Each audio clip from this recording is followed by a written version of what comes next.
लोकसभा में नेता प्रतिपक्ष और कांग्रेस सांसद राहुल गांधी ने एक बार फिर से महाराष्ट्र चुनाव को लेकर सवाल उठा दिए हैं।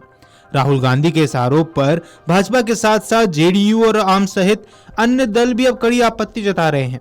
वहीं अब चुनाव आयोग ने भी राहुल गांधी के आरोपों पर लंबा जवाब देते हुए तीखी प्रतिक्रिया दी। चुनाव आयोग ने पॉइंट वाइज जवाब देते हुए पूरी स्थिति और प्रक्रिया को स्पष्ट किया। चुनाव आयोग ने राहुल गांधी के दावों को निराधार करार दिया और इसे कानून के शासन का अपमान बताया।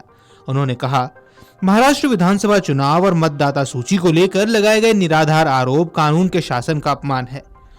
चुनाव आयोग ने 24 दिसंबर 2024 को ही कांग्रेस को भेजे अपने जवाब में सभी तथ्य सामने रखे थे जो चुनाव आयोग की वेबसाइट पर उपलब्ध हैं। ऐसा लगता है कि बार बार ऐसे मुद्दे उठाते हुए इन सभी तथ्यों को पूरी तरह से नजरअंदाज किया जा रहा है।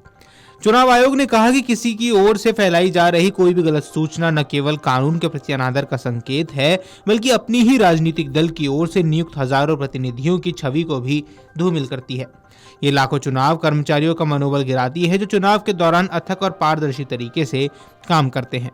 मतदाताओं की ओर से किसी भी प्रतिकूल फैसले के बाद ये कहकर चुनाव आयोग को बदनाम करने की कोशिश करना पूरी तरह से बेतुका है। चुनाव आयोग ने सख्त लहजे में कहा कि भारत में सभी चुनाव कानून के अनुसार होते हैं और भारत में जिस पैमाने सटीकता से चुनाव होते हैं उसकी दुनिया भर में प्रशंसा की जाती है। पूरा देश जानता है कि मतदाता सूची तैयार करने, मतदान और मतगणना सहित प्रत्येक चुनाव प्रक्रिया सरकारी कर्मचारियों की ओर से की जाती है, वह भी मतदान केंद्र से लेकर निर्वाचन क्षेत्र स्तर तक राजनीतिक दलों या उम्मीदवारों की ओर से औपचारिक रूप से नियुक्त अधिकृत प्रतिनिधियों की मौजूदगी में। किसी की ओर से फैलाई गई कोई भी गलत सूचना न केवल कानून के प्रति अनादर का संकेत है, बल्कि अपने स्वयं के राजनीतिक दल की ओर से नियुक्त हजारों प्रतिनिधियों को भी बदनाम करती है। ये लाखों चुनाव कर्मचारियों के हतोत्साहित करती है जो चुनाव के दौरान अथक और पारदर्शी तरीके से काम करते हैं। मतदाताओं की ओर से मनमाफिक फैसले न मिलने के बाद ये कहकर चुनाव आयोग को बदनाम करने की कोशिश करना पूरी तरह से बेतुका है और ये समझौतावादी है। आपको बता दें कि राहुल गांधी ने एक्स पर पोस्ट में लिखा कि चुनाव कैसे चुराया जाए। 2024 में महाराष्ट्र विधानसभा लोकतंत्र में धांधली करने का ब्लूप्रिंट था। मेरा लेख दिखाता है कि ये कैसे हुआ। अपने लेख के साथ 5 चरणों में उन्होंने साझा किया। राहुल गांधी ने लिखा कि पहला चरण चुनाव आयोग की नियुक्ति के लिए पैनल में धांधली करना, दूसरा चरण फर्जी मतदाताओं में मतदाता सूची में जोड़ना, तीसरा चरण मतदान प्रतिशत को बढ़ाना, चौथा चरण फर्जी मतदान को ठीक वही लक्षित करे जहां भाजपा को जीतना है, और 5वां चरण सबूत छिपाना। राहुल गांधी ने कहा कि यह देखना मुश्किल नहीं है कि भाजपा महाराष्ट्र में इतनी हताश क्यों थी, लेकिन ये धांधली मैच फिक्सिंग की तरह है। जो पक्ष धोखा देता है वही खेल जीत सकता है, लेकिन संस्थानों को नुकसान पहुंचाता है, साथ ही परिणाम में जनता का विश्वास नष्ट करता है।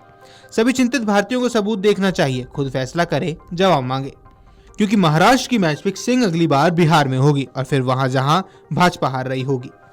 राहुल गांधी के महाराष्ट्र चुनाव में मैच फिक्सिंग के आरोप पर भारतीय जनता पार्टी ने करारा हमला बोला। भाजपा ने कहा कि राहुल गांधी जनता का समर्थन नहीं जुटा पा रहे हैं, इसलिए वे लोकतांत्रिक संस्थानों पर हमला कर रहे हैं और चुनाव प्रक्रिया पर भी सवाल उठा रहे हैं। भाजपा के IT सेल प्रमुख अमित मालवीय ने भी राहुल गांधी पर निशाना साधा। उन्होंने कहा कि राहुल गांधी को चुनावी प्रक्रिया को अच्छी समझ है, लेकिन उनका मकसद स्पष्टता नहीं बल्कि अराजकता फैलाना है। वे जानबूझकर लोगों के मन में लोकतांत्रिक संस्थानों को लेकर संदेह पैदा कर रहे हैं। मालवीय ने आगे कहा कि जब कांग्रेस चुनाव जीतती है, जैसे कर्नाटक या तेलंगाना में, तो वही चुनाव व्यवस्था न्यायपूर्ण लगती है, लेकिन जब हरियाणा या महाराष्ट्र में हारते हैं तो साजिश की थ्योरी शुरू हो जाती है। Video desk amarujala.com। अगर आप ये वीडियो YouTube पर देख रहे हैं तो हमारे चैनल को सब्सक्राइब कर बेल आइकन दबाएं, और Facebook पर देख रहे हैं तो हमारे पेज को लाइक करें।